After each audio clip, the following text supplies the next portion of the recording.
उस वक्त मंडेला साहब ने बड़ी अजीब बात कही। उसने ये कहा कि मैंने जेल में प्रॉफेट मोहम्मद की लाइफ हिस्ट्री पढ़ी है और वहां मैंने पढ़ा था कि प्रॉफेट मोहम्मद सल्लल्लाहु अलैहि वसल्लम ने जब मक्का फतह किया था तो जितने लोगों ने उनको तकलीफ पहुंचाई थी उनको उन्होंने कुछ नहीं कहा।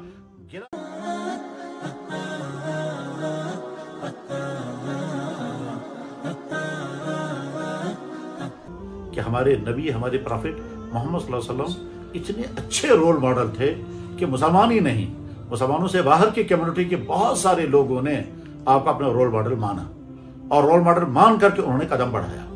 इसी की एक एग्जाम्पल मैंने दी थी नेल्सन मंडेला की, कि नेल्सन मंडेला साउथ अफ्रीका के एक बड़े मशहूर लीडर रहे हैं जो बहुत जमाने तक जेलों में बंद रहे और उसके बाद फिर उनको जेल से बाहर लाया गया। तो जब जेल से वो बाहर आए हैं तब वो वहां साउथ अफ्रीका के प्रेसिडेंट बने थे। तो उनकी एक स्टोरी मैंने पढ़ी थी और स्टोरी मैंने पढ़ी थी अलीगढ़ यूनिवर्सिटी से निकलने वाला एक मैगजीन है तहजीब अल-अखलाक के नाम से, और ये मैगजीन अलीगढ़ यूनिवर्सिटी के फाउंडर सर सैयद अहमद खान ने वो मैगजीन स्टार्ट किया था। उसका नाम है तहजीब अल-अखलाक। उसके अंदर ये स्टोरी मैंने पढ़ी थी और वो तहजीब अल-अखलाक वो मेरे पास मौजूद है। उसमें लिखा हुआ था कि नेल्सन मंडेला जब साउथ अफ्रीका के प्रेसिडेंट थे तो एक दिन शाम को वो शहर का दौरा कर रहे थे।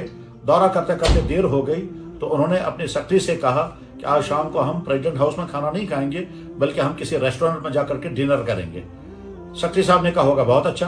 बाद में किसी रेस्टोरेंट का इंतखाब हुआ और चले गए वहां, और वहां जाहिर सिक्योरिटी भी लगी होगी और प्रेसिडेंट साहब को रेस्टोरेंट ले जाने के लिए जो जो कुछ होना चाहिए वो सारा कुछ किया गया होगा। बहरहाल वो जब रेस्टोरेंट में पहुंचे हैं तो वहां इत्तेफाक से एक कोने में कोई और साहब भी खाना खा रहे थे। जो ही प्रेसिडेंट साहब अंदर चले गए तो उस आदमी ने देखा तो वो हक्का बक्का हो गया और वो घबरा गया और बहुत ज्यादा परेशान हो गया।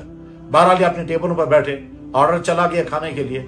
अब ऑर्डर चला गया तो उसके बाद फिर प्रेसिडेंट साहब ने कहा कि वो जो कोने में आदमी खाना खा रहा है इसको भी बुला लो। चुनांचे उसको कहा गया कि आप भी हमारे यहाँ टेबल, हमारे पास ही टेबल पर आ जाइए। वो आना नहीं चाहता था, वो घबरा रहा था, लेकिन चूंकि ऑर्डर था इसलिए वो अपने वो ट्रे और खाने पीने की चीजें लेकर के आहिस्ता आहिस्ता कपकपाता हुआ, घबराता हुआ पहुंचा और वो भी सामने बैठ गया। लेकिन पूरे खाने के दौरान वो घबराता रहा, परेशान होता रहा और बहुत ही ज्यादा कपकपा रहा था। ये सारे उसको देखते रहे, लेकिन मंडेला साहब उसको नहीं देख रहे थे। वो अपना उसकी तरफ कोई ध्यान नहीं था, लेकिन बाकी सारे लोग उसको बार बार देखते थे और वो पूरे खाने के दौरान कांपता रहा, घबराता रहा, परेशान रहा और बहुत ही ज्यादा परेशान रहा। यहां तक कि जब खाना एंड हो गया तो मंडेला साहब ने अपने सेक्रेटरी से कहा इस आदमी से कहो कि वो चला जाए और आप ही उनकी तरफ से पेमेंट भी कर देना। चुनांचे वो आदमी चला गया और उसके बाद फिर सेक्रेटरी साहब ने या किसी ने मंडेला साहब से कहा कि यह आदमी या तो बीमार है या इसको कोई परेशानी है, इसलिए कि ये पूरे टाइम में यहाँ बेचारा कपकपाता रहा, घबराता रहा, खाना भी खाया नहीं जा पा रहा था।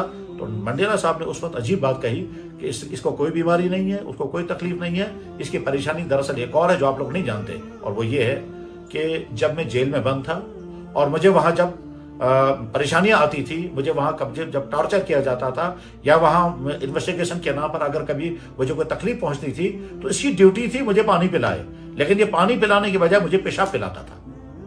उसको अंदाजा नहीं था कि एक वक्त ऐसा भी आएगा कि ये मंडेला साहब जिसको मैं पेशाब पिला रहा हूं ये प्रेसिडेंट होगा और ये मेरे सामने होंगे। अब ये घबरा रहा होगा कि चूंकि मैं ट्रेस हो गया और उन्होंने मुझे पहचान लिया तो न जाने मेरे खिलाफ क्या एक्शन लिया जाएगा, और जाहिर है मंडेला उसके खिलाफ एक्शन ले सकते थे क्योंकि वो सदर थे। तो उस वक्त मंडेला साहब ने बड़ी अजीब बात कही।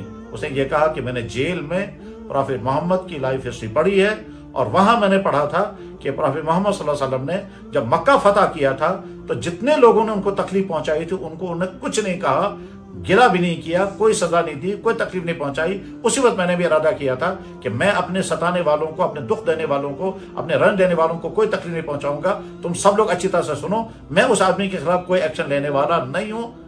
और ये कहा, और दरअसल ये वो रोल मॉडल बना रहा था मोहम्मद रसूलुल्लाह सल्लल्लाहु अलैहि वसल्लम को। बस मैं यही मैसेज देना चाहता हूं कि हमारा नबी मोहम्मद सल्लल्लाहु अलैहि वसल्लम वो प्यारा नबी था कि जिसको रोल मॉडल बनाने वाला वो शख्स भी है कि जो मुसलमान नहीं था और कितनी अच्छी जगह, कितने अच्छा मैसेज उसने लिया है और वो उसके नतीजे में न जाने कितने इंसानों को उसके जरिए से तकलीफ नहीं पहुंची, पर पहुंच सकती थी, क्योंकि जब वो जेल में थे तो जिन लोगों ने जेल में उन पर जुल्म किया होगा, उनको टॉर्चर किया होगा, उनको सताया होगा, जब ये प्रेसिडेंट बने तो सबके खिलाफ एक्शन ले सकते थे, लेकिन सबको माफ कर दिया और रोल मॉडल बनाया मोहम्मद रसूलुल्लाह सल्लल्लाहु अलैहि वसल्लम को।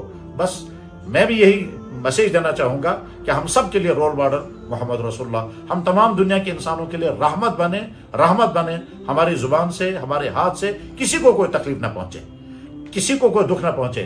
यानी बेटे के जरिए माँ बाप को, माँ बाप के जरिए औलाद को, शौहर के जरिए वाइफ को, बीवी के जरिए शौहर को, भाई के जरिए भाई को, अफसर के जरिए मातहत को, कुलीग के जरिए कुलीग को, कस्टमर के जरिए दुकानदार को, ट्रेडर के जरिए कस्टमर को, किसी से किसी को कोई दुख ना पहुंचे।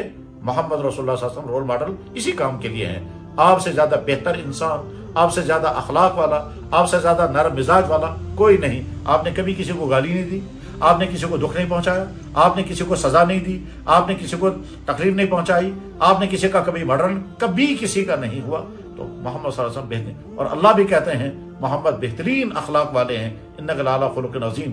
तो नेल्सन मंडेला का वाकया मैंने इसी ज़िम्ने में सुनाया था।